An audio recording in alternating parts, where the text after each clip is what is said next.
Claro, doctora, y esto que menciona al último también me parece muy importante, el tema de derechos humanos, porque además, como dice, es el entorno escolar. En este caso que platicamos de la escuela secundaria en Puerto Vallarta, dicen, pues son menores de edad, ¿no?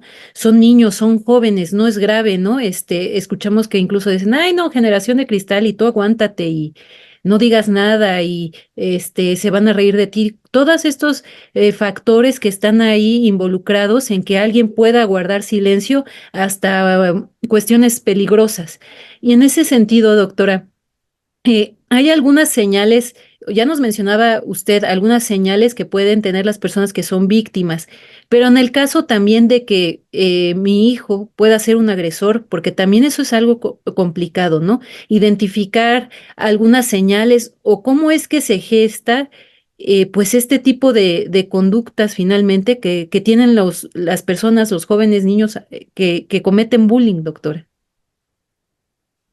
Si yo me doy cuenta que mi hijo o mi hija es poco empático en el entorno familiar, que es donde está conviviendo pues mayormente, Ujú. puedo entonces empezar a darme cuenta que tal vez también en los entornos escolares o cualquier otro entorno pudiera no ser empático. Y esta parte de la empatía tiene que ver con algo bien sencillo, como llevo algo y luego lo quiere acaparar para sí mismo o sí misma, o Ujú, decide que vamos a compartirlo a partes iguales entre todos. Mi ujú, hijo o mi hija es capaz de poder darse cuenta cuando me siento cansado o cansado y esperar un momento para pedirme algo, o luego necesitan que yo le dé una respuesta, necesita que yo eh, como tal la exigencia que está teniendo esté en ese momento resuelta. En ese momento me puedo dar cuenta que mi hijo o mi hija no está siendo empático, no está observando, no está teniendo una escucha activa, no está dándose cuenta que no es el único o la única que necesita atención. ujú, Si me doy cuenta que mi hijo o mi hija no habla mucho acerca de amigos, o sea, no de personas con las que se junta, no, eso es diferente, ¿no? O sea, son pares.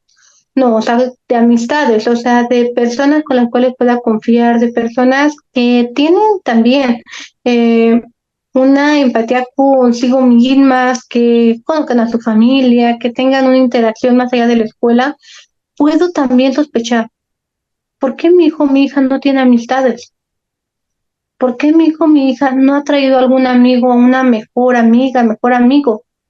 ujú, ¿Por qué mi hijo o mi hija en su cumpleaños, en X festividad, pues generalmente está solo, solamente dice que va con sus cuates o algo, pero yo no los conozco? Ahí podemos empezar a darnos una idea de que posiblemente sí es un agresor, ujú, porque no está generando vínculos reales, cercanos, estrechos y vínculos en los cuales se respeten a los demás. Es una de las cosas que podemos detectar también. Pero eso ya estarían así como que cosas más puntuales.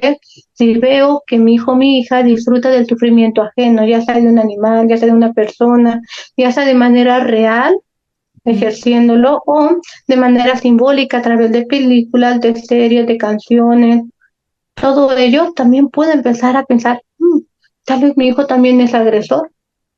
Si mi hijo o mi hija no se inmuta ante los gritos, ante acciones específicas de violencia, gritos, golpes, que generalmente nos inmutamos, o sea, pues sí, entendemos que es algo que no está bien. Si mi hijo o mi hija no tiene ello, es importante pensar, bueno, ¿por qué no le afecta? ¿Qué está pasando?